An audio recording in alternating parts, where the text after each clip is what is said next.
Hey, how's everybody doing? Welcome back to Ask That Podcast on YouTube.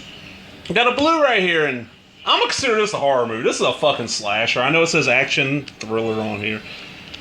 This is the Mill Creek, their Blu-ray VHS line. And basically what these are just, they take the print, they, digitize it, whatever the fuck they gotta do. You get subtitles probably, and that's about it. But they come in these neat little they got this neat little slipcase, makes it look like an old fucking VHS, even though it's coming out from this side, it should be coming out from the bottom.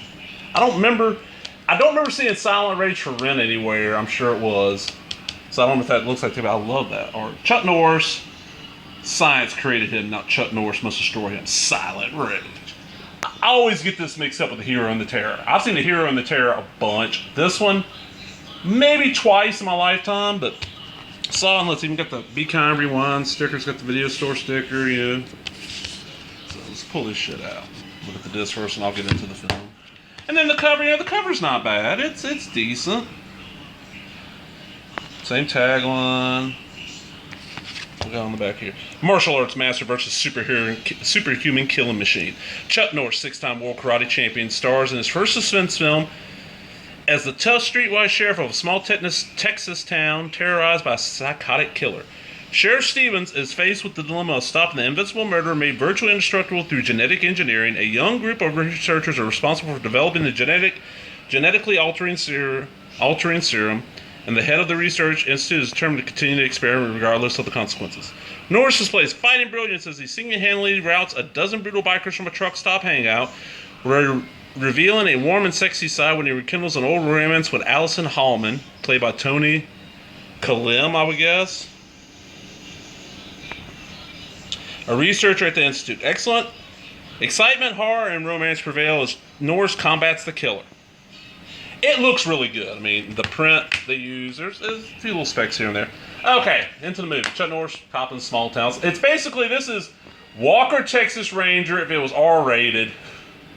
And a horror movie, a slasher, because this is 82, wow, okay, so the first wave of slashers. So you got Chuck Norris, and his deputy is this little fat dude that, man, I've seen him in so much shit, and I don't know his actual name. He's in the Dream Team with Michael Keaton. He's the really fat, chubby one with the frizzy hair. He's the deputy. Run this little town. It starts off kind of slow, not really slow. Guys freaking out his house. He's like, "Oh my God, Doc, I don't know control." And his kids are running the house yelling, "Shit, shit, shit, shit, shit!" And the wife kicks the kids out. And she's like, "Well, just go outside, to calm down." He goes outside and starts chopping wood. The kids are running around shooting each other with toy guns. He's flipping the fuck out. I thought he was gonna slaughter his kids with the axe. And he ends up snapping and killing a bunch of people at that house. The cops show up. It's Norris and the little fat deputy and a couple others. They go in there. They have a pretty good little fight. They subdue him, handcuff his hands behind his back, throw him in the back of a squad car, shut the door. It's a little small Texas town, so they ain't got a reinforced squad car. They got a fucking Lincoln Continental or some shit. Motherfucker, the killer guy snaps the damn, and I don't know this guy for anything, he's creepy looking. Snaps the handcuffs, then does not kick the door open, does not kick the window, kicks the door off the fucking hinges from the inside with one kick, just bam, the door goes flying. And they end up shooting him a bunch.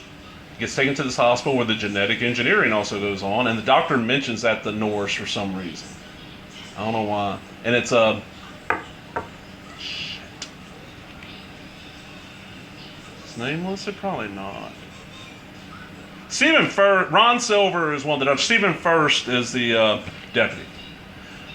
Ron Silver's the one that doesn't really want to do it. They show him they inject the shit into the guy. They claim he's dead. Blah blah. Pull him down to the bottom lab. Inject shit, and he's like Wolverine. They cut him and he heals right back up.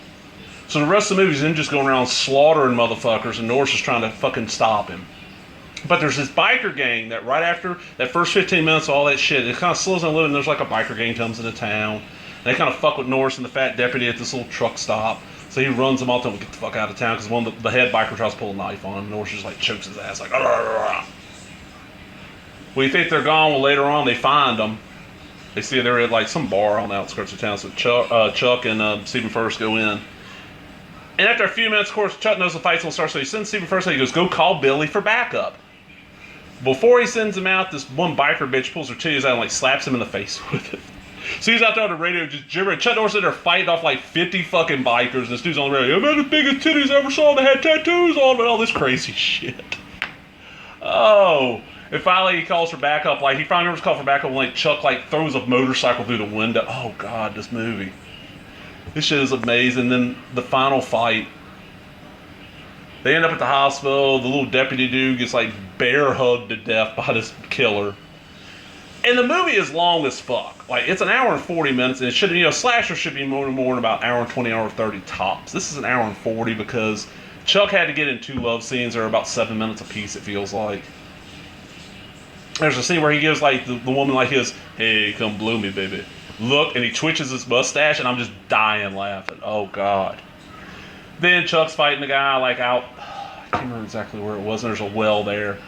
Chuck's like karate, kung fu fighting his ass, and dude's just taking it, popping back up. And finally, Chuck knocks him down the well. We think it's all over. They all leave. At the very end, they go down the bottom well, and the guy pops up like he's still alive. They never made a sequel.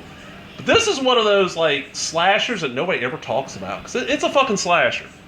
It's got all, I mean, it's too late to be called a proto-slasher, but it's a fucking, it has the feel like the shit that's called proto-slashers, like the early 70s. Really cool little film. It's, I found this at Walmart for $7.50 on Blu-ray. Now there's no extras. It's got subtitles. Subtitles are fairly accurate. There's a few little things they didn't sub.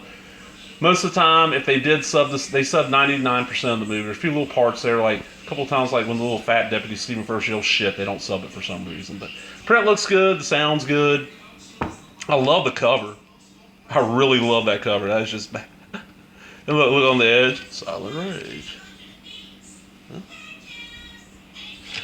Oh, man. Well, I hope y'all enjoyed that. Remember, if you did, give me a thumbs up, leave a comment, subscribe, all the other bullshit. Talk to everybody later. Bye-bye.